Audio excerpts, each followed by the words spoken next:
subscribe sannan ku danna alamar kararrawa domin sanar da ku sabbin shirye-shiryenmu. Jaruma Rahama Sadau ta zamo jaruma ta farko da ta fi tashe a shekarar 2020.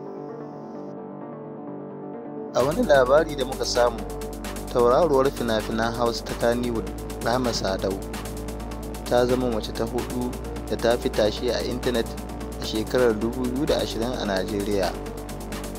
Sannan kuma ta shiga jerin mutanen da aka fi neman ƙarin bayani a kansu a shafin matambayi baya bata na Google a shekarar 2020 din a Najeriya, inda ta zo ta tara daga cikin mutum 10, wanda hakan ya sanya jarumar ta zamo mace ta farko da aka fi nema da kuma yin tashe a shekarar a cikin jaruman Kannywood na arewacin Najeriya har ma da na kudu.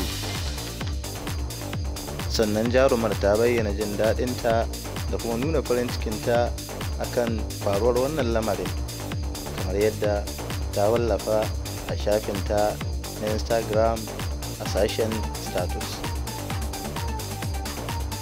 Faruwar hakan muna tunanin ba zai wuce abu 2 zuwa 3 ba.